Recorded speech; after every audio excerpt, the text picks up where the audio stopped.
Hello, this is Amrit the Lector, and this is my review for Batman Beyond Unlimited issue 14. So, I've been feeling kind of like a bad Batman Beyond fan lately, because for the past few months, I have been telling people not to buy the Batman Beyond book. I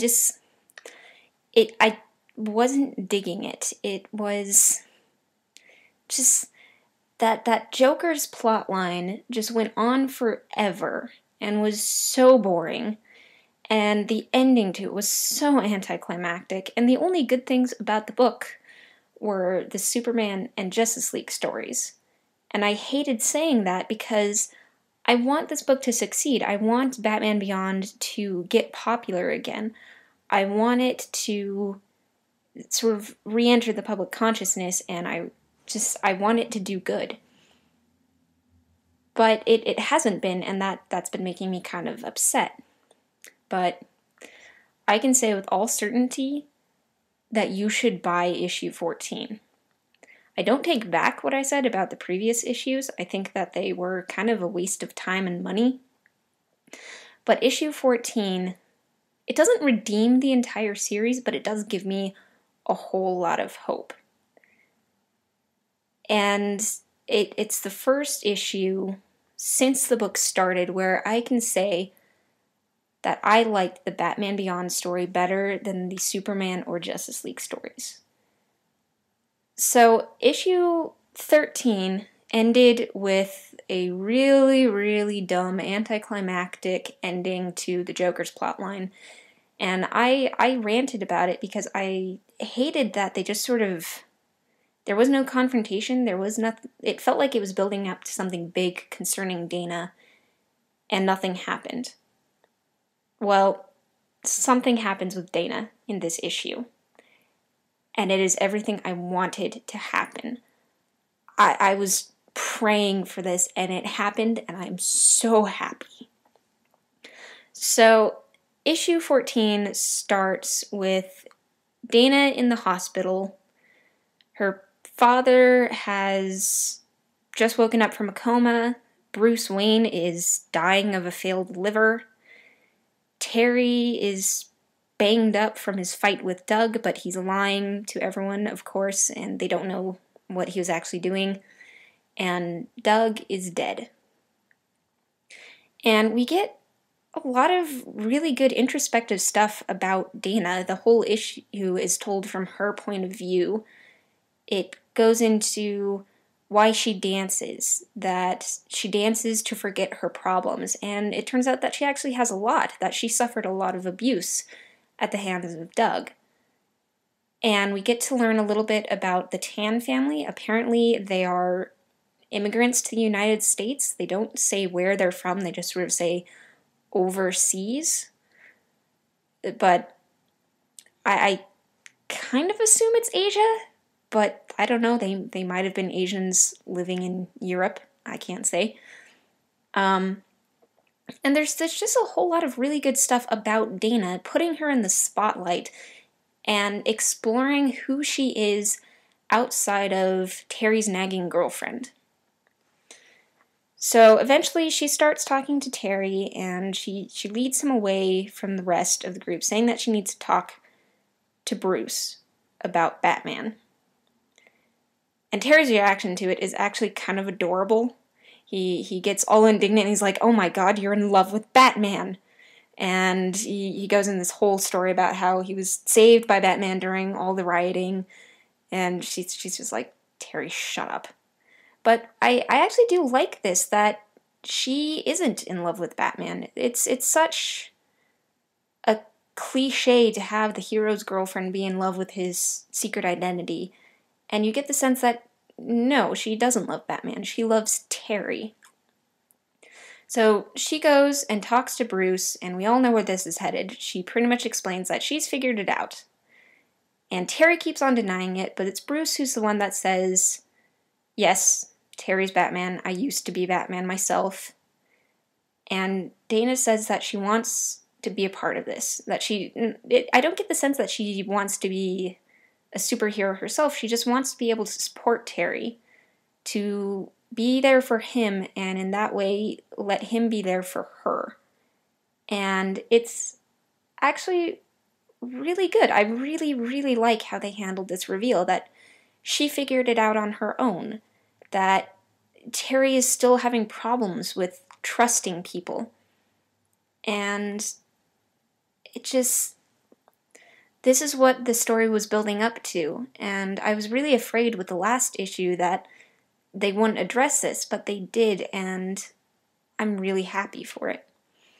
And it's a really well-written issue. It's got these really quiet, introspective moments, and I think it's good. It's the first issue where I actually hear the characters in my head as they sounded in the show, which up to now they just didn't feel, they didn't sound, it didn't sound like the writing from the show. They sounded like entirely different characters. But this one, it was good, and I really like Dana and Terry being together, and I'm glad that they finally got to this point and that it was handled really well.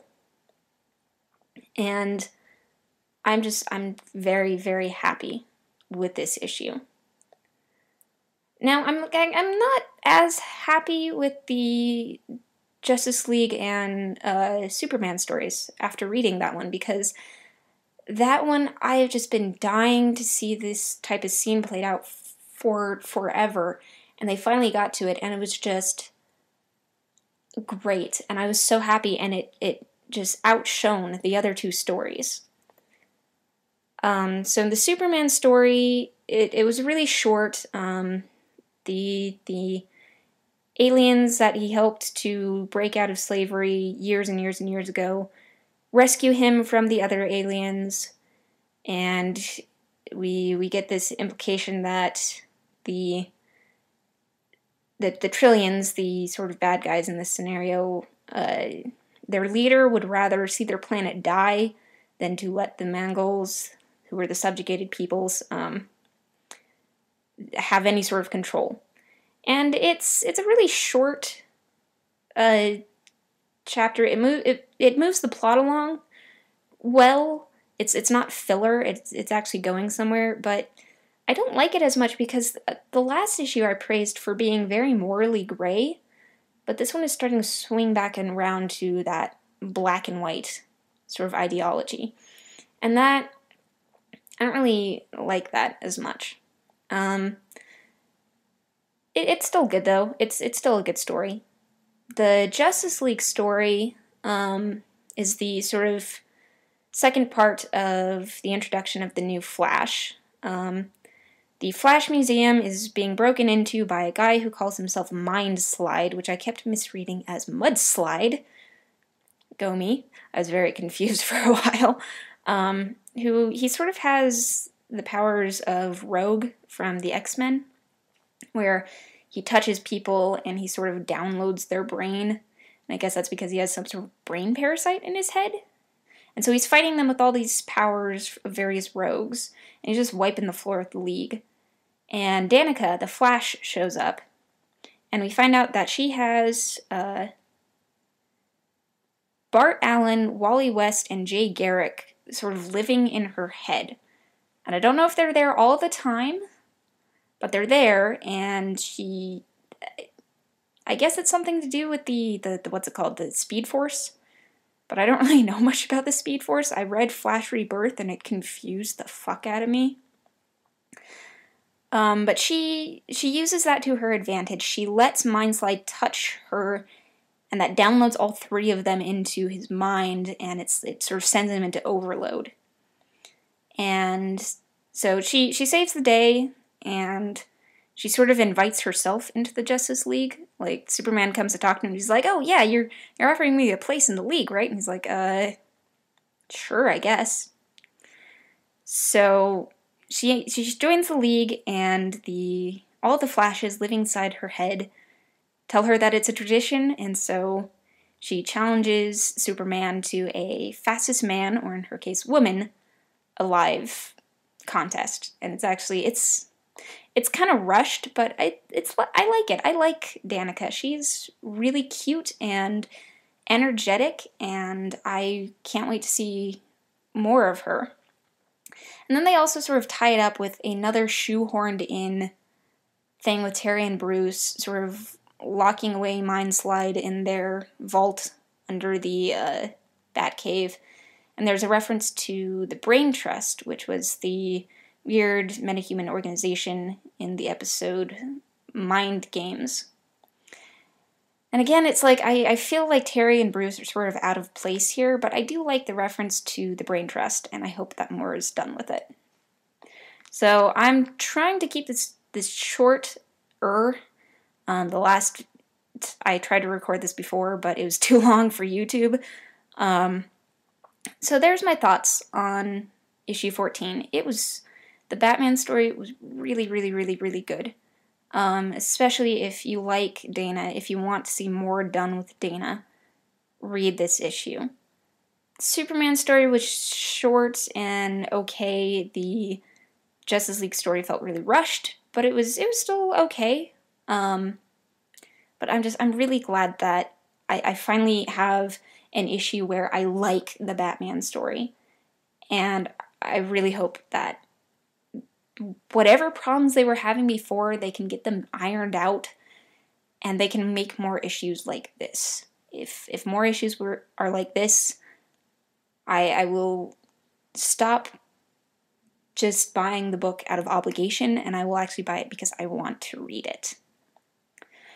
So that's about it. I'm going to try to make these reviews more regular. I'm trying to aim for Batman Beyond recaps as they come out, so one Batman Beyond review a month, and then one other review each month of a different comic, and I'm thinking less issues as they come out and more like overarching plots or like trade paperbacks or less known comics, independent graphic novel sort of things and stuff like that, I guess. So yeah, that's about it. Look out for my Batman Beyond 15 review. That should be coming soon here. I'm going to go and read that issue in a couple minutes. So, see you later. Bye.